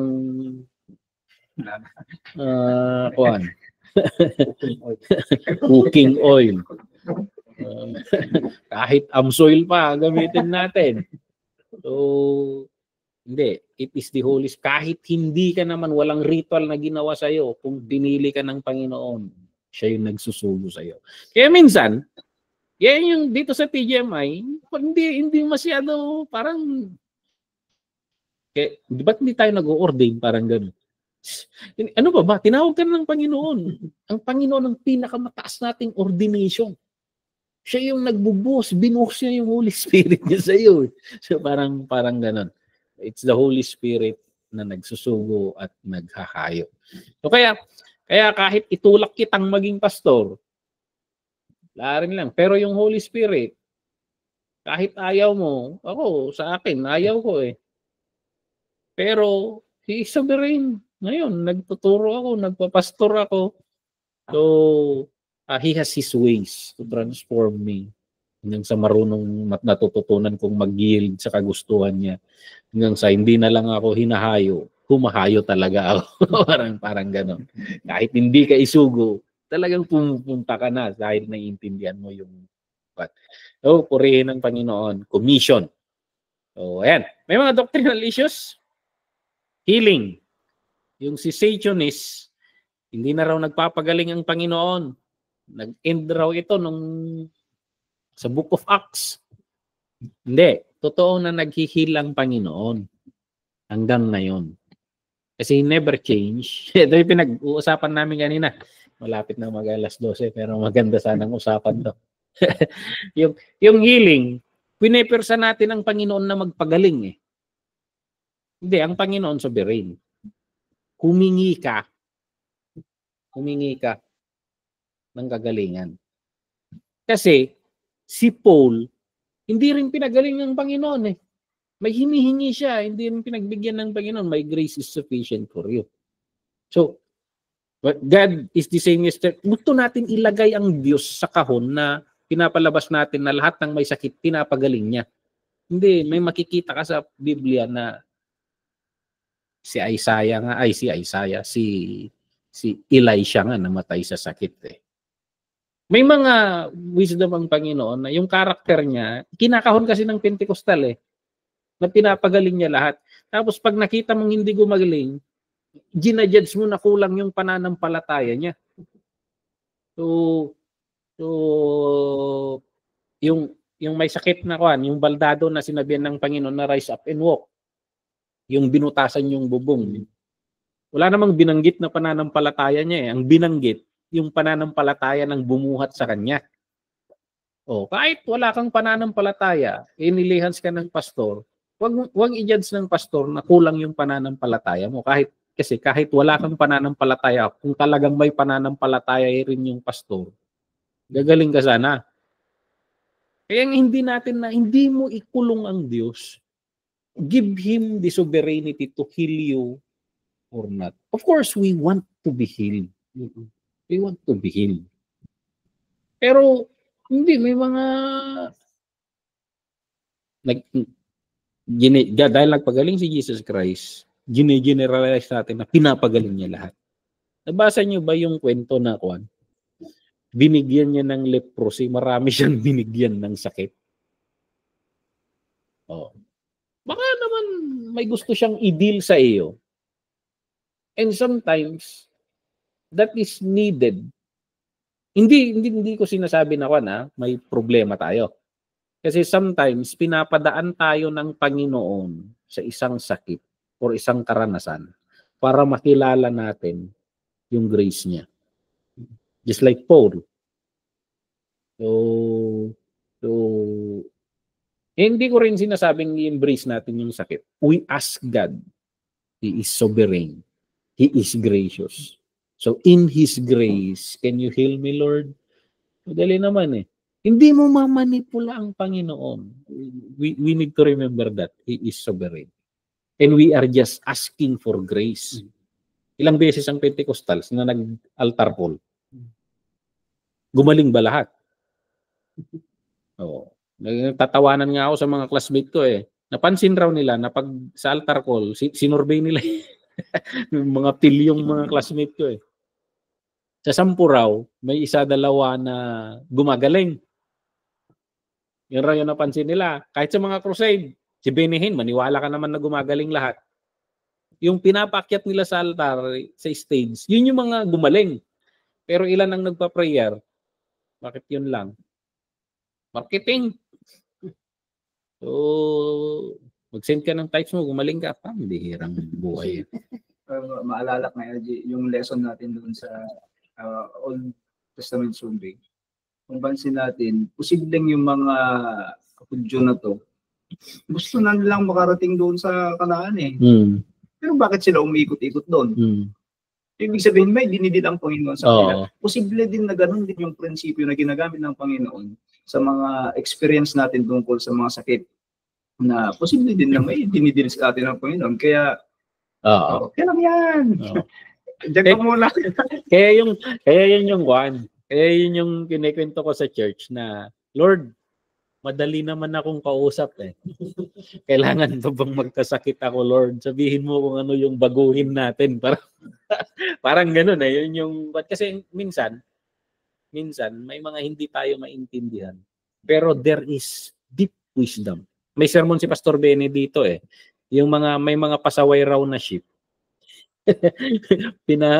Pinapalo raw ng karne ng shepherd yung yung paa nila para ma-blow back, para mapilay konti. Tapos ginagamot rin raw ng Panginoon. Pagpilay kasi nahahawakan ng Panginoon. Pero pag gumaling yun, maamo raw yun sa Panginoon. So may sermon siyang ganun na yung pan ng shepherd na kwan. And sometimes, alam nyo, itong observe ko mga giants of God, dumaan sila sa butas ng karayom. And then paglabas nila sa butas ng karayom na yun, ang tinding experience.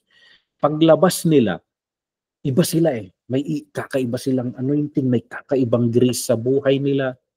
Yun yung napansin ko Kaya nga nagkaroon ako ng takot sa puso Lord, kailangan ba talagang dumaan? Sabi ko nga Lord, fast learner naman ako siguro. Parang gano'n. Takot ako sa puso Pero yung hindi natin may kulong ng Panginoon. Na of course, we ask. He is Lord. We ask. We claim the benefit of our salvation sa krus. Pagagalingin niya tayo. Pero may mga pagkakataon na kailangan yan. My grace is sufficient for you. May mga panahon na maraming Kristiyano na pag hindi sinagot ng Panginoon, nagtampo yan yung inaayos ko sa iyo ngayon nga pilay ka na lumalayo ka, how much more pag hindi? Parang ganun sana. Just my thoughts ba na hindi natin ikulong ang Panginoon, persahin na He is Lord. He is Lord. Of course, we pray for healing. We ask for His grace. We claim the benefit of our salvation. Ito yung balik ako sa classmate ko. Napansin rin lang ako. Pag nag-altar call ng mga 10, ganun, may isa. Nagpa-practice kami sa chapel noon. Siya na magpe-preach sa next na chapel. Na-practice niya. Hiniling ko yung mga may sakit, yung mga lukuhan sila. Hiniling ko yung mga may sakit, tingnan natin kung sinong maswerte ngayon. Kasi honestly, hindi gumagaling lahat. Kaya nga against ako sa kwan. Yung nag-altar call ka, pinag-pray over mo, tapos meron ka pa bang nararamdaman, tapos pinapalakad-palakad mo, meron pa? Meron. Mapwepersang magsinungaling yun. Mahihiya lang sa'yo. Sabi ko, ipag-pray mo, and then, you keep on asking the Lord. Kung in-instant heal ng Panginoon, praise God. Praise God. Pero yung minsan kasi, yung style ng Amerika to Style ng Amerika na si Jesus nga, pag nagpagaling, huwag mong sasabihin Tapos tayo, baliktad. Jesus, yung karakter niya, huwag mong sasabihin. Huwag mong sasabihin. Huwag mong sasabihin. Tapos tayo. Kaya sabi ko nga nung nilihans ko yung may malaking goiter. Tapos hindi gumaling. Tapos sinundan ako ng isang preacher. Nilihans niya. Nakitang-kita kong nalusaw. Sakit ng loob ko sa Panginoon noon Pero in the long run, ang natutunan ko doon, salamat Lord na hindi mo pinagaling nung time na yon. Kasi lalaki ang ulo ko. Maniniwala ako may gift of healing ako. Hindi. Ang meron sa atin, gift of the Holy Spirit. And it is Him who decides if He heals or not. Hindi tayo yung nagpapagaling. Naglilihans lang tayo. May idea na ako noon. May gift of healing ako. Wala. Ang gift ko, gift of the Holy Spirit. Yung Holy Spirit ang gift sa akin. Siya yung nagpapagaling. Yun yung theology ko dyan. So, hindi ko inaangkin yung kung ano man ang gift. Yung nga pagtuturo Minsan, nakukonvince ka na may gift of teaching. Hindi. Ang gift ko yung Holy Spirit. He gives me the revelation. So, it is Him who take the glory. Parang He gives us revelation, understanding. So, hindi natin alam lahat Papanggap ka lang na alam mo kasi ni-reveal ng Holy Spirit na sa'yo. Kasi ikaw na ang sikat. Parang ganun. Anyway, healing, prophecy, visions, sa ating Pentecostal, continuationist tayo. Meron niya mga yan, pero wag nating abusuhin. Wag nating ipuwersa. It's still the Lord. Maraming magpa-prophesy. Sinasabi ng Panginoon, ibigay mong lahat ng laman ng bulsa mo sa akin. Ang bihirang mga prophecy. Speaking in tongues, we know we are Pentecostal. So we desire it. We desire it. If Max Lucado had it, we can have it too. So yun, yung lesson natin, kung may mga experiences ba kayo, mag-aalas 12 na. Pambira. Pambilis ng oras. Yun yung end ng kwan, ng pag-aaralan namin nga kay na Pastor Dennis kung anong isusunod natin dito, kung magpupustro tayo sa systematic theology. May systematic theology to ba? Si Pastor Gerard? Wala, no? Baka pupunta tayo sa bibliology. Study of the Bible. So, ayan. Yan yung lesson natin. May mga tanong or medyo maraming controversial na mga views. So, hinihiling ko ang kwan. Kung may mga nasagasaan tayong mga pananalaw, ito sa aking pagre-wrestle rin dito. Hindi porket Pentecostal ako, ako, Pentecostal group ako, pero I just like the Bereans, we open the scripture, we seek it, we look at observations na nakikita natin, and then we balance it. Ang hirap na kwan. Ang hirap na ang faith natin ay nakasalalay sa pamahiin. Kasi maraming Kristiyano ang pamahiin rin. Sa atin, binabalansin natin, tinitingnan natin ang nasa scripture, tinitingnan natin yung mga experiences natin. Kung na-experience mo, ngunit wala sa scripture, medyo silensyo tayo dyan. Kung nasa scripture pero hindi mo na-experience, totoo yun, hintayin mong ma-experience mo.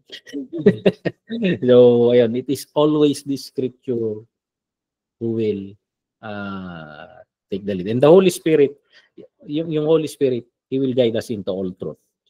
Ang pinakakon natin dito, kilalanin natin ang Holy Spirit. Let us walk with Him day by day. Tumambay tayo sa presensya niya. Lagi tayong, yun, yung tinuro ni Pastor Gerard sa atin. We allow Him to regenerate us always. Babad tayo. Indwell, hayaan nating manatili. We do not grieve Him. And then, yung selyo niya, kitang-kita sana. Hindi lang sa gifts, kundi sa fruits. So, ayan. Mapuno tayo lagi. So, yan. Purihin ng Panginoon. May ron pa ba? So, sige. Ang i-end natin dito. And then, i-announce natin sa chat group kung ano yung continuation niya. I-ask ko kay Pastor Rodel kung kailangan nating ibahagi dito, idagdag dito ang angelology. Kung angelology, kailangan idagdag sa systematic theology 1 according sa curriculum ng TGMI, magre-research ako ng idadagdag natin. Kailangan kumplituhin natin yan. So, hinihiling ko nga kay Juan, Pastor Conds, na siya yung mag-close ng prayer natin ngayon. Gracias. Wala po Diyos, kumamang isang buwan, diyanan kami, panakilipas, puting adal, wapo, Lord, tulungan na kami kadi, at nabigasta, hindi pa naglabas, di pa nawin, nagitibanag na narikot ni awatan, di pileting nabundaway, lawatan ni kadi, hindi pa naglabas, di pa nawin, kata inot-inot ka din ng mawawatan ni dito, sigun hindi kapasidad, hindi pa lang may isa ka na kami. Diyaman kami, Lord, diyaman kami. Alaw na Ama, tulungan na kami, wapo Diyos, nga pagbalin nga balanse, karagito yung iban-ibanag, wapo, ang runaan na, wapo Diyos, nga magduduma, wapo Diyos, iti pananaw, iti tanggal may isa kada kami, Lord, tulungan na kami, gagiting pagdidiferensyahan, iti pananaw, may papan, iti dating adal, gatsan ka din nga dito, wapo Diyos, iti mamagsisina kada kami no dito to Lord.